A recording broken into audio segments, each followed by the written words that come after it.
is extremely full. A lot of stuff here. I need to go through this.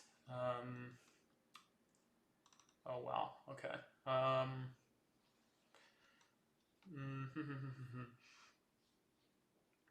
So as usual, I'll start the proper streaming in about 5 minutes. I usually start a couple after the hour, so that anyone who might have bookmarked the stream can watch it.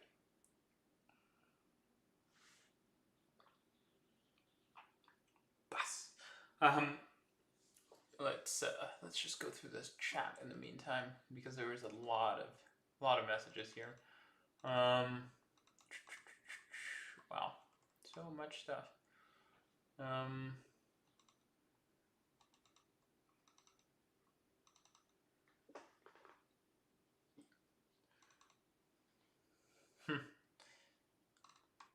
We have people from various places. All these people saying hello. Hello, hey everyone.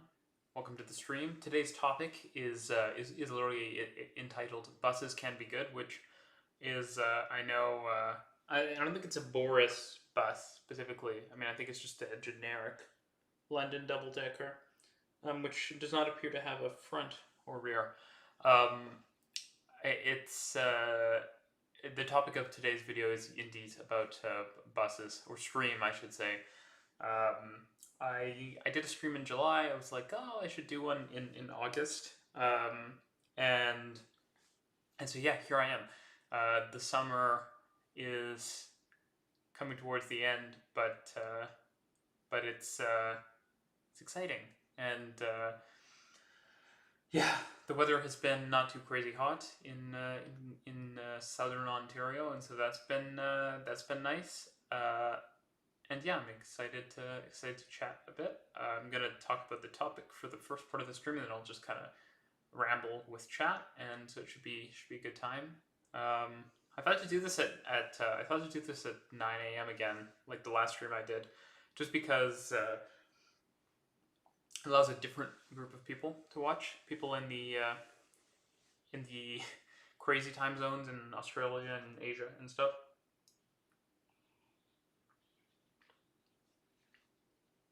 But also people in Europe, so that's nice. This water is great. I'm happy I have this water. Okay, let's see if I can reach that. There we go. So I'm going to start in just a minute here, as people are coming into the stream. 9 a.m. Isn't it like 3 p.m.? Well, in some time zones it may be, but not in my time zone. Cool. People are coming in. Yes, indeed. It is different times depending on where you're located. Oh, yeah. It was an early morning after watching a movie late last night. So this is good fun. 3 p.m. in Netherlands, 2 p.m. in UK, 11 in Eastern Australia. See, everyone can enjoy, except for the West Coast. Okay, so why did I entitle today's stream "Buses Can Be Good"? So I've had a few discussions as of late with different people, and discussion is sometimes a bit generous to call it. Sometimes a Twitter discourse, a back and forth with people. And I just think that I think if you're passionate about public transportation, it's really important that you don't just kind of fall into the trap that people sometimes fall into with buses or with other things. terrible cough. And what that essentially is, and what inspired this video, is this idea that a lot of people have that, like, for public transport to be good in their city, they need something more than buses. They need trains, they need trams often. And the reality is that buses can do a lot. And I think it's a good sort of indicator about whether you're interested in public transport because you can have a train or something, or because you want that level of service, right? Like the ability for people to get around. because buses move people around just as well as trains do. There are details around the edges about how many people you can move and how much it costs, but you can move people essentially just as quickly, as long as you're not talking about literal high-speed rail with buses. Given that they have a dedicated right of way and everything like that. And so I think that they're really interesting, because if people have a sort of disdain or dislike of buses, I think it indicates a greater problem than the transit the transit being there or not being there. I often hear people say, I want an idea for public transit in the city, but like not buses. Like it can't be buses. Buses, people won't get on buses. People won't like buses, and I think it's really close-minded, but it is very commonly held. Like a lot of people uh, think that buses are not good for some reason. And I think that's usually just downstream of the fact that the service provided on buses is often not very good, right? Like when you look at a city in like the U.S., for example. Now, some cities in the U.S. do have like commuter rail that runs 5 times a day, so there's that. But buses occupy this sort of middle ground, right? Where it's services that exist enough that it's not 5 times a day, so you actually are aware of its existence. Um, but uh, but it's not, frequent. Even in the US, most light rail runs at least every 20, 15 minutes. But buses, definitely not. You'll have a lot of hourly buses, sometimes 2 hourly buses. And so I think people get a sense that buses have to be infrequent, they have to be low quality. I think people have probably experienced kind of crappier buses, especially in North America. As I've talked about in many videos, we have this like very locked down market for our buses, and so the buses are kind of perennially old looking, or like behind the times looking. They tend to be kind of loud and not great in their construction. I mean, I think about the buses in Toronto from the company Nova Bus. And what I find funny about them is you get on them, they're brand new, they're from the Volvo group, right? So from a reputable company, and it's so loud and shaky, and it sounds like the bus is falling apart, and it is a miserable experience to ride on them a lot of the time. And yeah, that does give people a perception that it's a lower quality form of public transport. But I think the problem is that just because this is low quality doesn't mean that all bus service needs to be low quality. And, the reason that this is such a kind of logical fallacy is that there are a lot of bad train services out there, right? But no one goes, oh, like, think about the terrible commuter rail in the US. Like, that's why we shouldn't have a train. And in the same way, people shouldn't say, like, oh, like, my local bus is really old and crappy and the service is not frequent, so bus service just won't do. I think the whole challenge of urban mobility is that you have to make it good through the service it provides people, not by making it spiffy. You know, a good example of this, I think, are bike lanes for a lot of transit people, and I will get into that after I have my sip of bus water.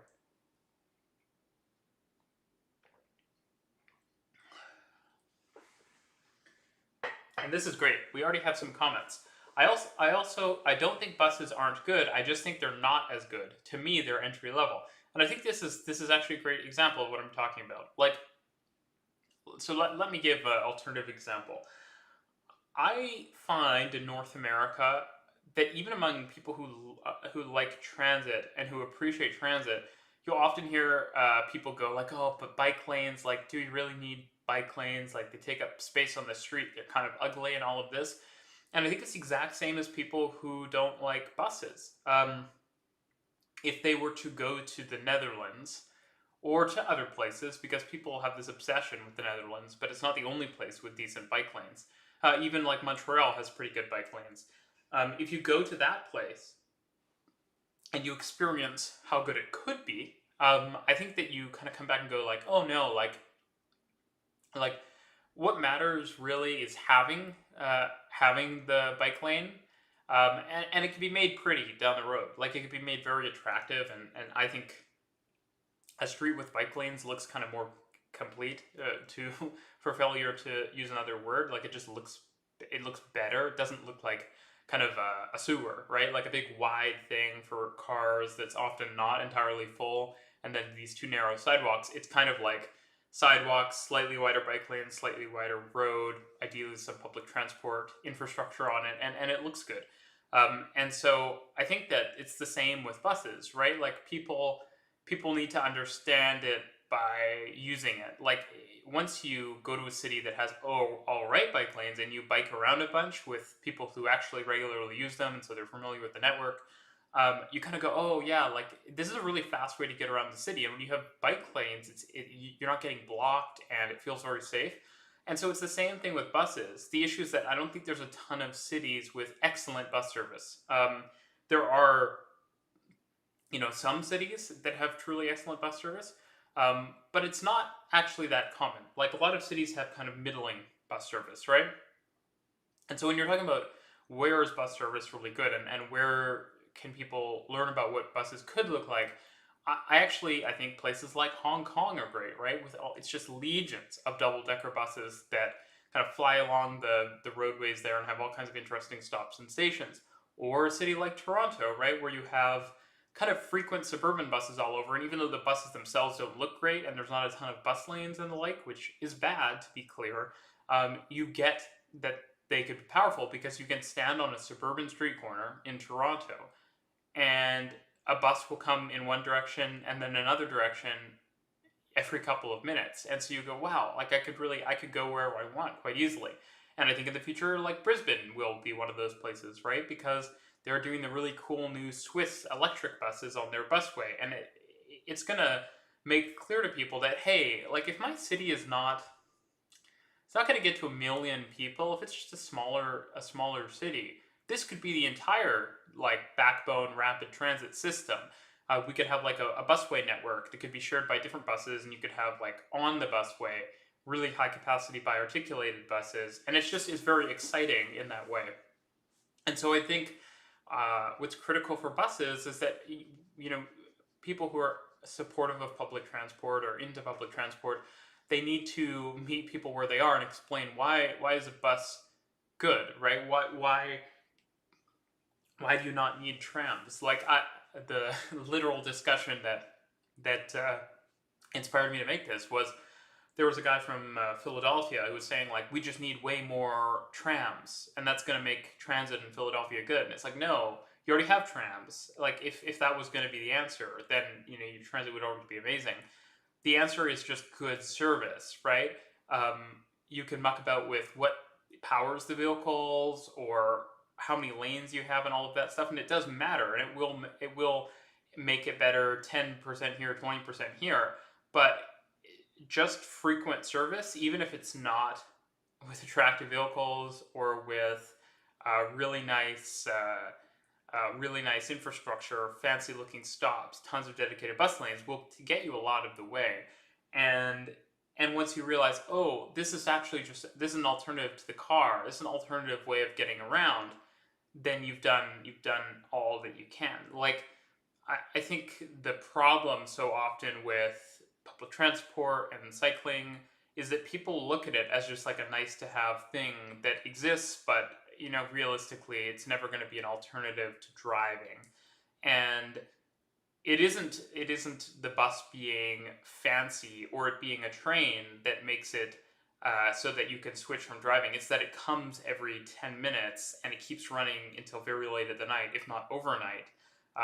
With the same way with cycling, you're not going to attract people with the trail being pretty. You're going to attract them with it being extensive and there being an extensive network, so that people can actually conceive of ways that, hey, like my major destinations near me, for the most part, I could access via bike, and so people can actually use it. And then once they use it, you have the masses on board. It's easy to make it nice, right? So I think too often we try to get the masses on board with transport improvements by making them look shiny or fancy, and that stuff gets people interested for 5 minutes. But then they say like, okay, but this isn't an alternative to driving or to other options. And so I am going to go back to doing that.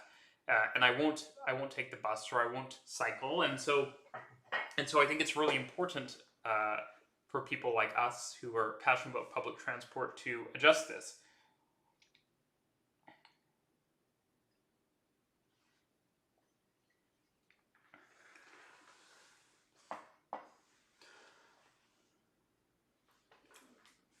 So someone is saying, so many 40-minute frequency bus routes in Melbourne, pretty awful. So I have a few comments here, and they say they design them only as feeders to the trains, which is obviously pretty awful for anything. But that, I would debate that. I think that, so Toronto's network is not entirely feeders, but to a substantial extent, if you look at the Toronto bus network, a huge portion of bus routes end at a train station, a subway station, right?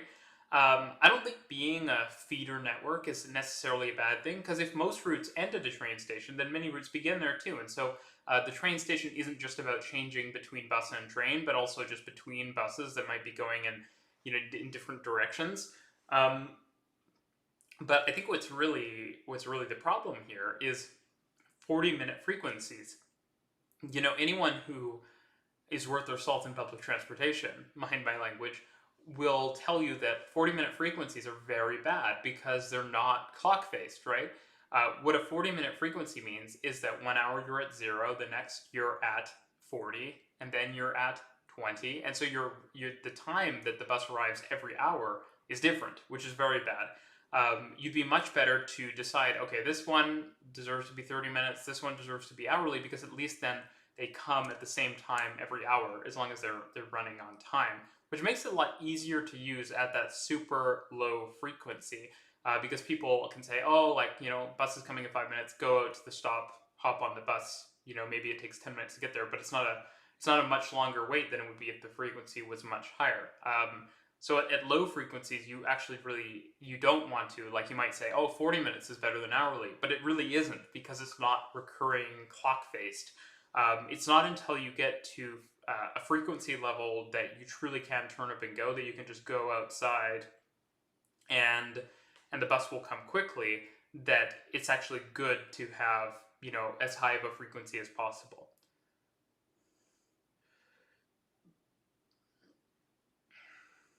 Someone is saying, why not make bicycle lanes wider and the car lanes smaller like those in Europe? That's already something that a lot of cities do across the world, North America included.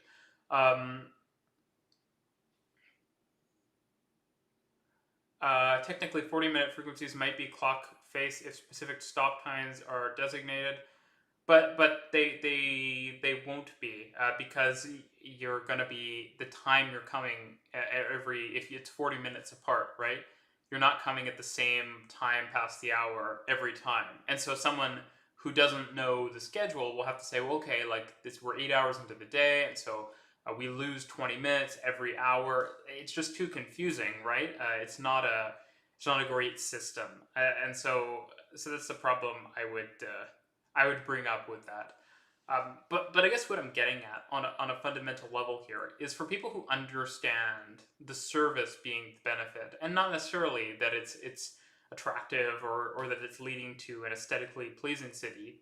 It can, but I think those things come later.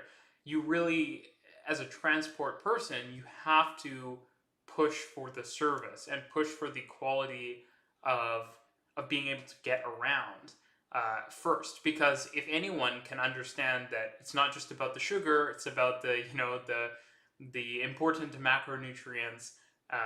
The important thing here is the actual service, right? It's the being able to get around. And so if a politician is like, we're going to do every 30 minutes with fancy new buses, you have to say, no, diesel buses, but every 10 minutes is far better, every 15 minutes.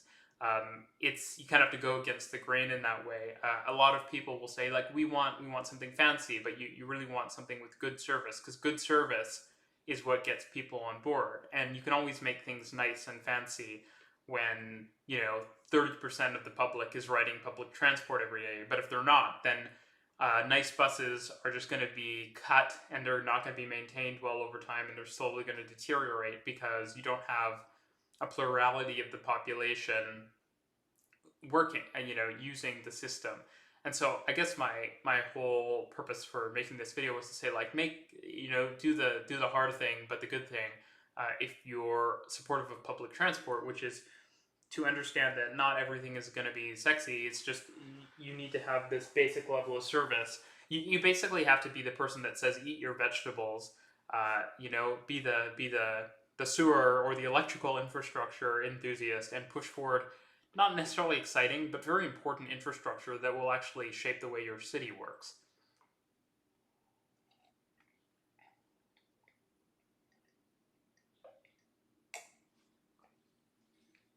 So someone else is saying something I want to respond to, which is that a lot of people just look at a transport app to see when the next bus is coming, so having 15, 30 hourly frequencies is less important. I don't agree, because even if you do have an app, right, then it doesn't mean that you want to get it out. I mean, I have the app in Toronto, and I still don't want to look at it, because if I'm sitting and talking to someone, I literally need only look at my watch or just look at the clock, and then I can tell when the bus is coming. Whereas with an app, I have to open up the app, I have to refresh, make sure I have the live times and everything. Just having a good schedule is a good schedule. A lot of people have phones. Some people don't. But even if you do have a phone, having to rely on your phone to find out when the vehicles come it's very annoying. And at the same time, like, it's not just about the schedule for the passengers. With a 40-minute schedule, you can't do pulse scheduling. So what that is essentially where you have vehicles that come together at a certain hub or an interchange point and then depart at the same time. And so if you want to do that, then you have to have all of your routes on the same tact, so to speak, on the same recurring time interval. And so 40 minutes does not work well for that. 30 minutes or 15 work much better. And so it's not just about people being able to know when their vehicle is coming, but it's also very important for scheduling other vehicles and for creating a good network. Urkin, thanks for the super chat. It says, if only there was a trolley bus model that could do 25 kilovolts AC across bars. I'm not sure what you mean. Do you mean the bus is powered by AC 25,000 volt power? Or do you mean that it can cross that? Because I'm pretty sure there are already buses or bus routes that do cross such wires in like Switzerland and stuff, though I think they typically drop their trolley poles when they do that and just drive under.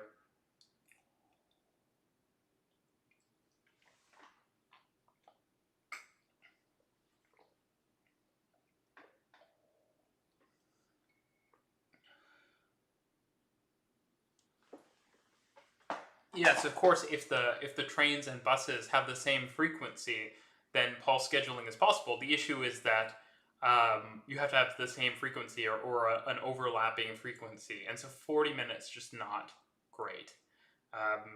30 is a lot better. It makes you capable of aligning with a lot more reasonable schedules. Let me look at the chat.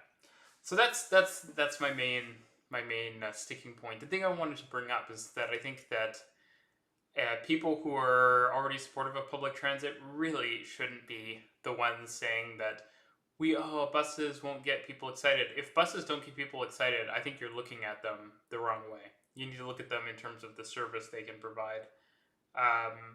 Yes, 40 minutes is for a 2-hour tact. No, it's actually 3, a 2-hour tact. It's not 4, a 2-hour tact. Have you ridden any of the Chicago bus routes? 24 minutes is not okay. It has to be a factor of 60. Yeah, I mean, of course, more frequency is always better, but instead of doing 40 minutes, just do hourly, and then you have a very simple schedule where it's the same time every hour. You know, it's 55 every hour, it's 12 every hour, it's 33 every hour.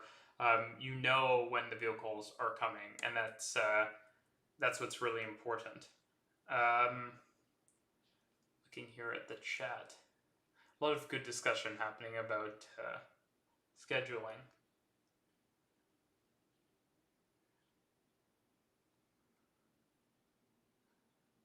What do you think about the Danish government's neglect of our bus network, withdrawing service because demand is low? This is like the line that's like, beatings will continue until morale improves, right? It's the same thing. Like, if you remove service, things are only going to decline. You're just going to have less ridership and less connections people can make, and so it just sort of like is the downward spiral. It's very bad. Let me look. Update on the Finch West LRT in Toronto. It looks like it's pretty close to opening. I would assume it'll be open in the next 6 months, because I've been up there not that long ago, a couple weeks ago, and it's looking very complete. So Toronto is going to get a modern tram route, one with a lot of problems, but I think with some nice benefit too. I think that trams are nice, of course, but the idea that they could be better, I think, is important. Thomas Wyndham says, how frequent does transit have to be for the timetable to be unimportant? I think 15 minutes. So I'm really of the belief that 10 minutes is a good thing to aim for. And the reason I say 10 minutes is because with a 15-minute schedule, if a bus is delayed, which happens fairly often, especially in mixed traffic operations, it's very common that you'll have a 5-minute delay or 4-minute delay. And if you have that with a 10-minute schedule, well, it just means that people had to wait 15 minutes. But if you have that with a 15-minute schedule, now they're waiting 20 minutes, or maybe slightly more than 20 minutes. And so you start to get into those uncomfortable lengths of time. And so I think 10 minutes is a good standard, because what it allows you to basically make it so that even in the worst case scenario, the frequency is quite good and people don't have to wait very long, which for mixed traffic buses is pretty important, because mixed traffic buses often do get delayed, they bunch and stuff, and so 10 minutes is like a good standard that will provide really good service at all times, whereas 15 is kind of, it's good the majority of the time, but it's still, when things get delayed or get out of whack, it's going to be problematic. And someone's saying every 10 minutes works because you can memorize the last digit, but I think every 10 minutes works because you don't need to memorize anything. Like with a 10-minute frequency, right? Your average waiting time is about 5 minutes. You go outside and you stand around for a few minutes and your bus comes most of the time, right? And that's why 10 minutes is so good. You don't even have to think about a schedule. Someone's saying, why doesn't Toronto allow the buses to run in streetcar lanes to avoid being stuck in traffic? It's not that Toronto doesn't. There are places where buses do operate in streetcar lanes. The issue is that a lot of the streetcar lines were designed in such a way that... woke up early for this stream. A lot of places where there are dedicated streetcar right-of-ways in Toronto, so like you need the middle of the street typically, the poles are placed in the middle of the street, and apparently this is because the people who were designing it were like, the poles must go in the middle, but if they were at the side, it would allow buses to operate. The issue is that when the poles are in the middle, there's not enough clearance for the buses to kind of comfortably make it through, at least at typical traffic speed. And so that's a really important thing that we should think about. Like in a lot of cities with trams, buses and trams can operate in the same place, no problem. And that allows those dedicated median or side streetcar lanes, tram lanes, please, to be used in even sometimes just in some places like at stops by buses, which is really good.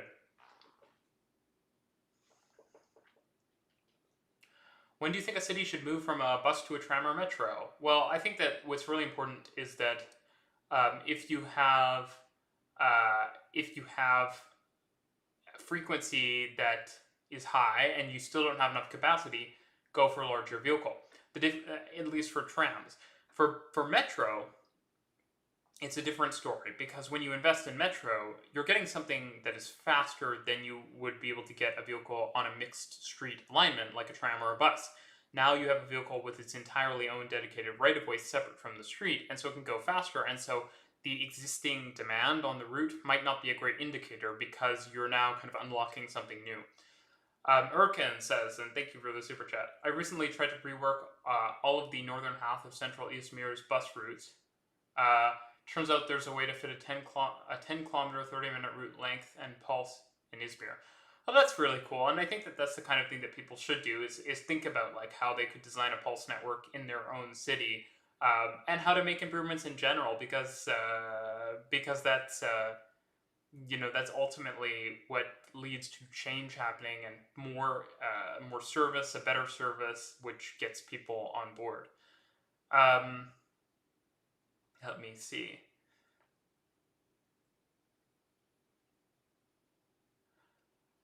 John says the challenge for bus operators is running often enough to attract customers while making enough money to pay the bills. So I think that this is a big problem.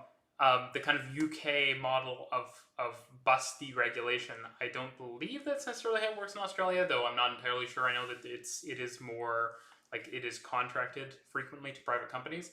I really think that public transport being fully in the domain of the public, and at least service levels being set by the public transit operator, is really important. So I think that any model where you're thinking about, am I making enough money by running frequency or low frequency, is not good. Why doesn't Toronto add bus lanes on those very wide roads? There are places where the city is adding bus lanes on very wide streets, but it's just way too slow going. Thomas says, can a bus be a metro? In our hearts, maybe. In our minds, I'm not sure. Taking a look at this. What do you think of the Las Vegas loop? I just don't think it's a very good system, right? I thought that, I will say that I think that the once presented idea of having like kind of minibuses within it is at least interesting, but cars in a tunnel are so inefficient, right? It's not high capacity. Buses would be higher capacity. When are those few exceptions when BRT makes more sense than trams? I don't think it's a few exceptions. I think BRT, just good buses, I don't want to call it BRT, usually make more sense than trams. I actually find low frequencies to be quite charming as long as people know when to turn up. I don't think it's charming. I think it's inconvenient, and more frequency is basically always better when it can be provided.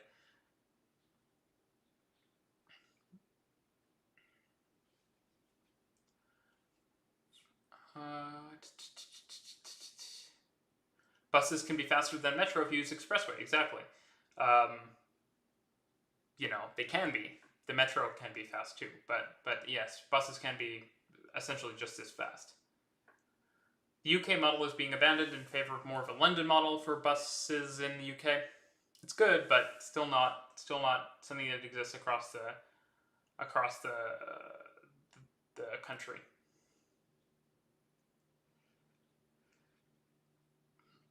Someone is saying Montreal is doing electric trucks hooked up to overhead wires on the highways. I know Germany has that, a portion of Autobahn. If someone can send a link, I'd love to see if they're doing that in Montreal. I hadn't heard of it, and I feel like I would have, but it sounds really cool. So if you have a link, I'd love to take a look.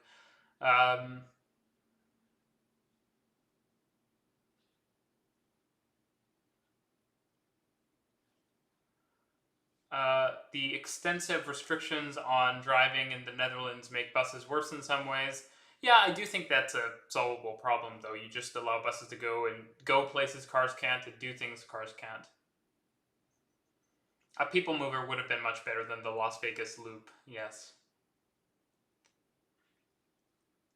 Should North America have more mini and midi buses? No, probably not.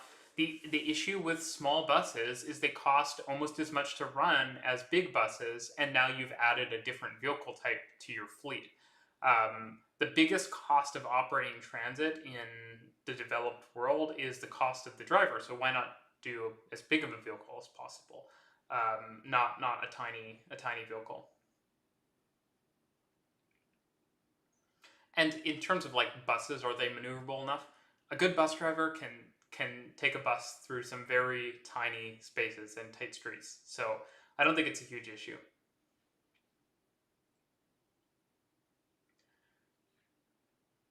Rough estimates percentage of the problem for US public transport: one, lack of density. No, no, no, no, no. The biggest problem for US public transport, I really don't believe, is a lack of density. It's a lack of service. Toronto has pretty low density. There are parts of LA with higher density than Toronto. And Toronto has really high public transport use because there's a lot of service. Because people know that if they walk out to the street, the bus will come frequently. Density is great, density helps, but it is not the most important thing. Service is the most important thing. Once you have some level of urban density, that is.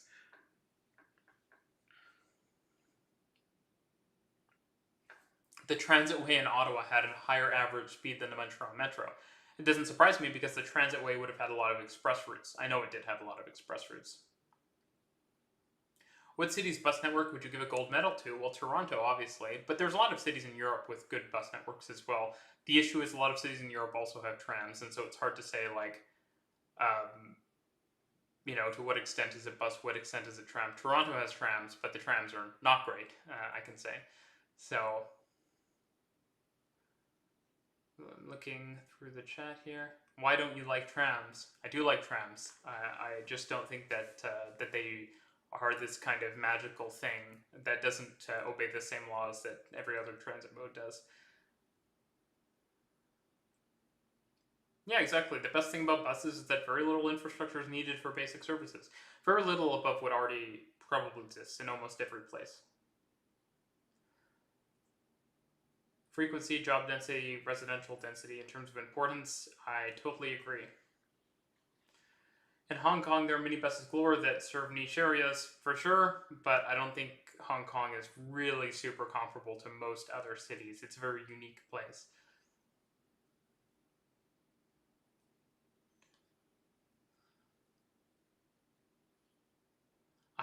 Thomas, who is a bus driver, says, I have driven buses into very questionable places, most notably outside my house on a lunch break. A joke that a bunch of my public transport friends, like friends who work in public transport, always make is that there's like this one planner guy who always wants to create a route that goes to his house, so that it's literally walk outside and the bus comes there. There was once, I remember, I was living in one place in suburban Toronto, and my bus got rerouted because there was construction on the road, and so the buses were running through this tiny residential street, and I remember telling the bus driver, who was like, oh my god, like, where do we go? And I was like, oh, just go through this street. And then they pulled up in front of my house, and I was like, oh, can I get off here? And they're like, yeah, sure, thanks for helping. And so once I did have a bus stop directly out front of my house, which was amazing. What would you change about Sydney's bus network? Make it a grid, less routes, more frequency.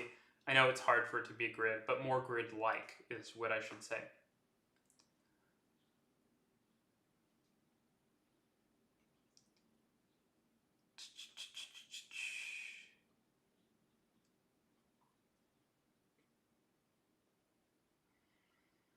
I'm just looking through here.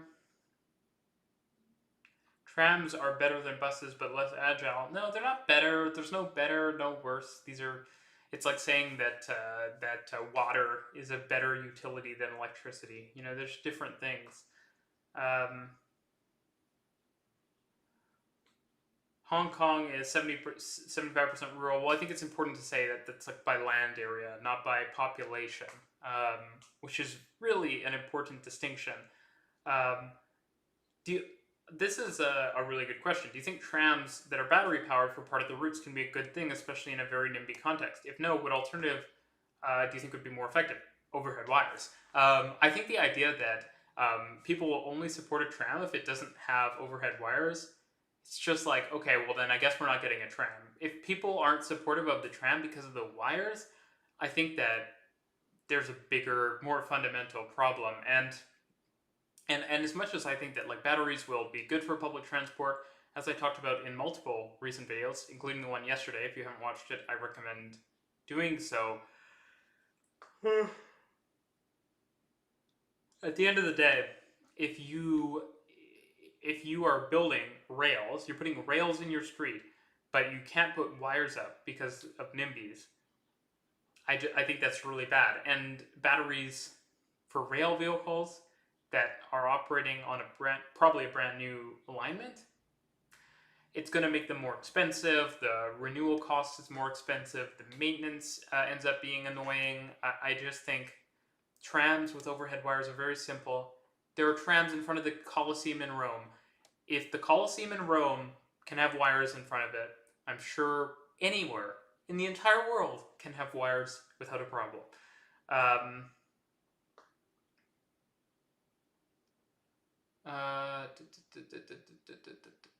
Looking through all of this.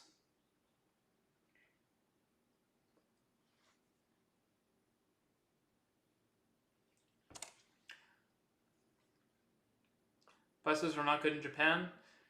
They are not generally. No, Japan is good, but that is one of the things that Japan is not good at. Are buses. There are a lot of really mediocre bus services in that country. Could battery technology allow trams to run lower frequency lines? But this is the problem: is that low frequency not good. We should be avoiding low frequency.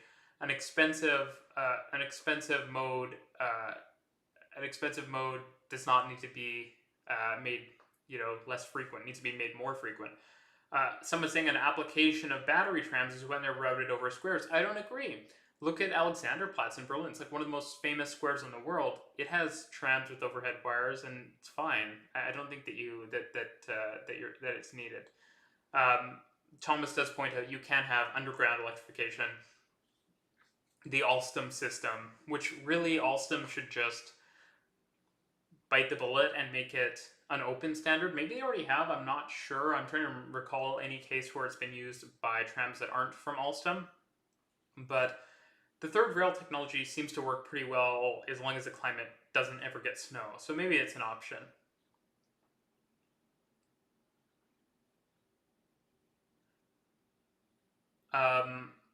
Flygon says the whole wireless tram situation in Sydney is silly because they put up poles anyway. Yeah, and the thing is, like, George Street or whatever has like super large poles for lights, right? You could have put up wires, and the wires for trams are very minimal. It's cross wires. They don't have to be super frequent to support the overhead electrification wire, and then you just have two wires. It's not a big deal.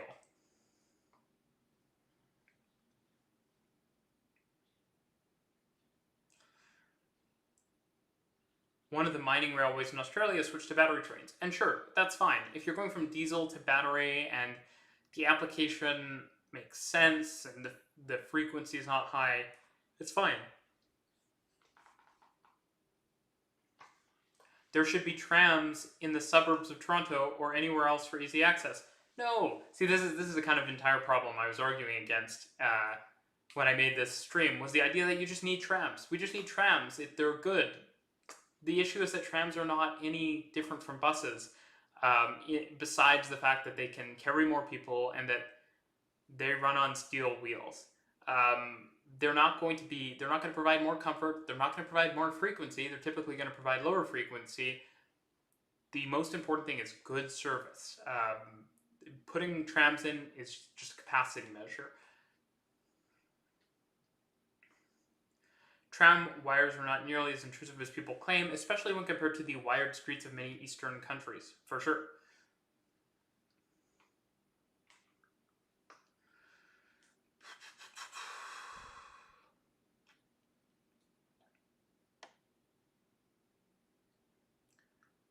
Yep, so, the Blazer brought up a very good point, which is that basically most, I wouldn't say all, most externally powered vehicles have small traction batteries, often not for traction. Actually, like, a lot of vehicles have, like, all vehicles are going to have a battery, so they can, run their lights and stuff if the power goes out.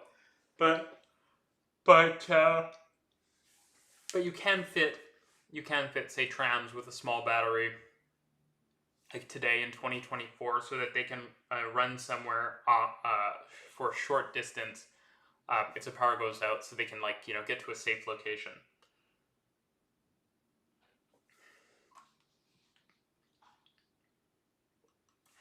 Thoughts on Brisbane, Australia's metro bus line? Everything but the name is good. I don't like calling something metro that's not metro, but it's a very cool service, and the buses are really, really nice.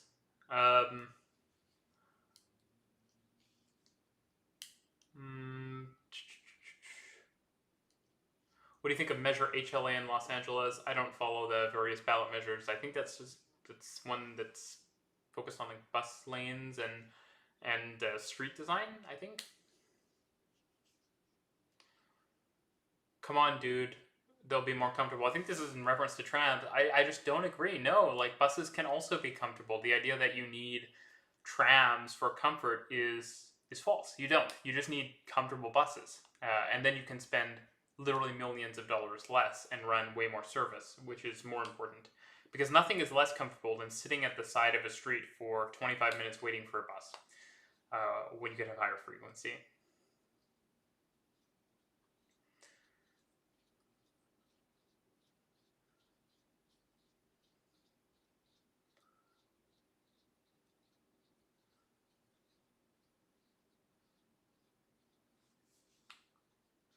I always found it funny that people complained about the ion tram wires when they're going up streets with several three-phase power lines and multiple communications cables on the same poles. Exactly. It's a very good point. Very, very good point. Bring that up every time the NIMBYs come out. Please make me feel better about the BRT we're getting in London, Ontario. BRT is fine. I think London could have a great system. The issue is they're probably going to water it down a ton. The buses won't be nice. The stops probably won't be super nice. I don't think there's a ton of bus lanes, and so that's what will make it bad. Not the fact that it's buses. I think it could be amazing with buses. If I lived in London, Ontario, I'd be pushing for like a European level bus system.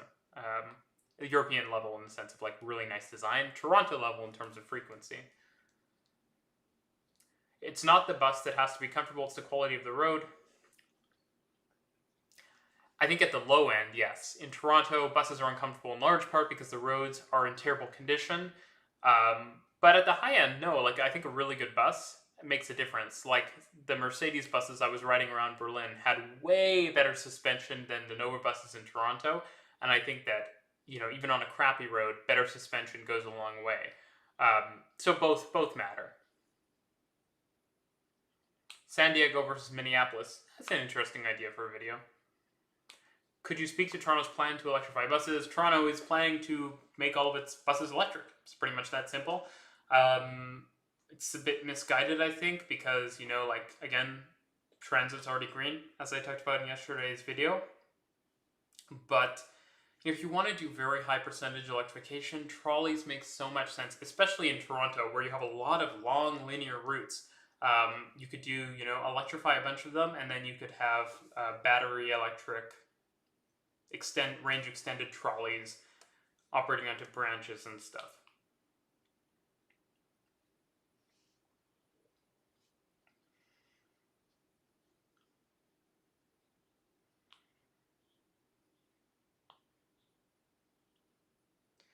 To me, the main benefit of trams over BRT is it's much harder for politicians to compromise the system when it comes to conflicts with drivers. See, I understand your logic, and it's something I would have said, but go to Toronto, try the streetcars. They're worse than buses on the same streets because they're so compromised. Well, non-touring buses, regular city buses in Europe are very comfortable. Yeah, double-deckers are going to have longer dwell times, so they tend to make more sense on express routes or routes that are quite long. When you have nice buses, but the operator ordered wooden seats. I do see a lot of the wooden seats in Europe, and they look cool. But yeah, I'm not sure how comfortable they are, especially for long journeys. In Canada's big cities, there are a lot of plastic seats, which kind of just gets justified by, well, in wintertime, people have thick jackets, but in summertime, you do not, and it's not great. So I'm going to end the stream in a few minutes, but I'll respond to a few more things here in the chat. A trafficless bus runs on a commercial speed of 24 kilometers per hour. Well, no, it just depends on how many stops. It might run faster than that or slower. If it's on the highway, it can run much more quickly. Are trolley buses the worst of both worlds? No, because you still have battery and you can charge overhead. You always need to charge battery buses, so it's just a more useful form of charging that can work in motion.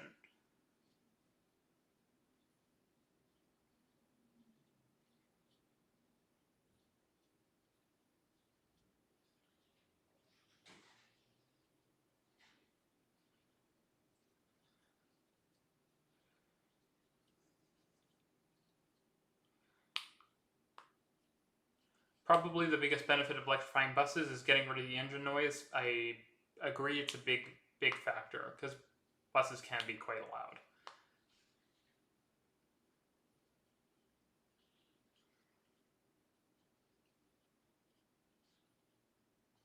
What do you think we can do to pressure YRT to lower their fares and improve service? I wouldn't pressure them to lower their fares. Their fares are high, but they're not, they're not London high.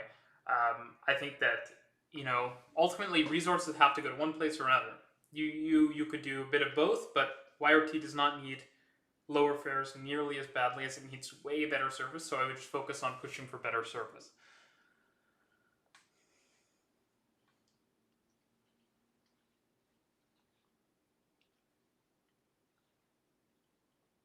What are your favorite bus malls around the world, Reese? I think it's Man Lion City. Is that the one I'm thinking of? I mean, I like the Citaro, obviously. Like the Mercedes Citaro. I like the Solaris buses, like the Tralino, the double bi-articulated ones are pretty awesome. I want to say it's the Man Lion City. It may not be. It's the ones in Copenhagen with the orange and the blue and the articulated with the 5 doors. Those are awesome. They're so cool looking. I do like when buses have wheel covers, so they look more tram-like. I think they look sleek, even if they're not going for a tram vibe. I think that looks awesome. I don't know how well it would work in Canada though, because snow does accumulate on the wheels, and I imagine it just like popping those covers off.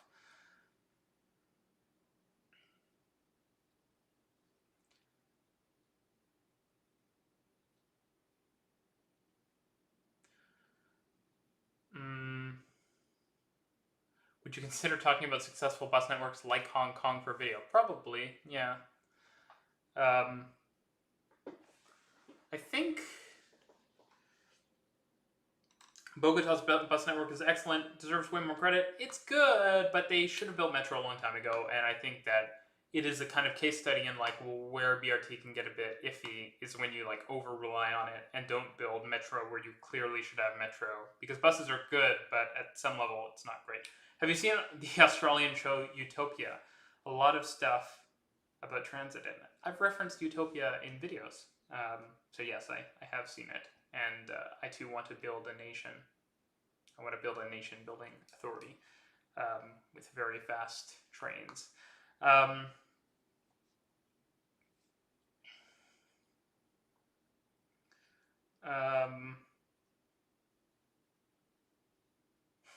What do you think about New Jersey transit in urban areas? My experience with New Jersey transit in urban areas was riding the Hudson Bergen Light Rail last time I was in New York, and it was running at 30-minute headways, which, I'm sorry, bad.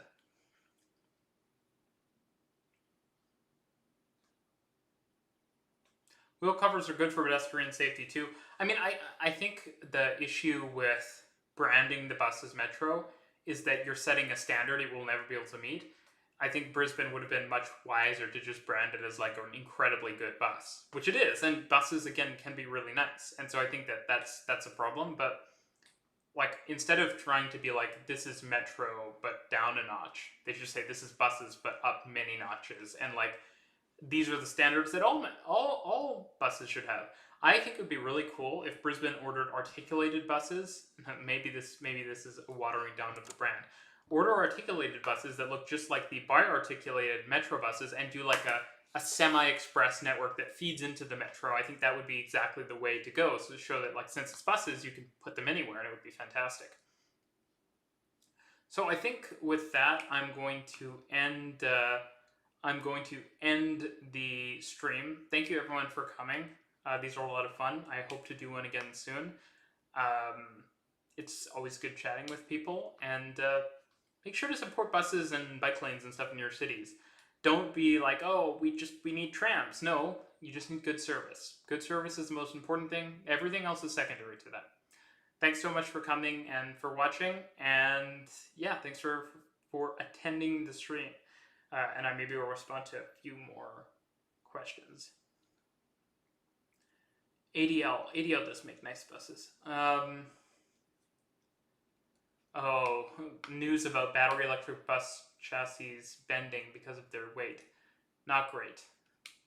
Utopia is awesome, yes.